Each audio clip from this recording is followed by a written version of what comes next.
सटीक और ताज़ा खबरों को देखने के लिए हमारे न्यूज़ चैनल को लाइक और सब्सक्राइब जरूर करें। कल्याण रेलवे स्टेशन पर 2 गांजा तस्कर गिरफ्तार।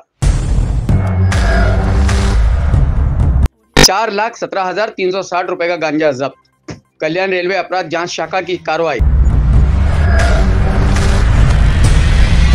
कल्याण रेलवे क्राइम ब्रांच पुलिस ने कल्याण रेलवे स्टेशन के प्लेटफॉर्म नंबर 5 पर से 2 गांजा तस्करों को गिरफ्तार किया है। गिरफ्तार किए गए गांजा तस्करों के नाम महताब शेख और लाल कोटकी हैं। इनमें से महताब मुमरा शील रोड में रहता है, जबकि लाल कर्नाटक के कुलबर्गी में रहता है। पुलिस ने दोनों के पास से 4,17,360 रुपए का गांजा जब्त किया है। दोनों को कल्याण स्टेशन से गिरफ्तार किया गया। जबकि ये दोनों पूरी एक्सप्रेस से उतरे तो उनके पास बड़े बड़े बैग थे। पुलिस को उन पर शक हुआ। पुलिस ने उन्हें रोका। जब बैग की जांच की गई तो उसमें से गांजा मिला। दोनों ओडिशा राज्य के संबलपुर से आए थे। वो ये गांजा किसे बेचने जा रहे थे, कल्याण रेलवे क्राइम ब्रांच पुलिस इसकी जांच कर रही है। कल्याण रेलवे अपराध जांच शाखा के वरिष्ठ पुलिस निरीक्षक विजय खेड़कर इस मामले की जांच कर रहे हैं। आयुक्त श्री राकेश कलासागर यांनी अंमली पदार्थ विरोधी कारवाई करण्यासंदर्भात आदेशित केले होते। त्यावरून आमची कल्याण क्राइम ब्रांचची टीम PSI सावंत यांच्या नेतृत्वाखाली काम करत होती।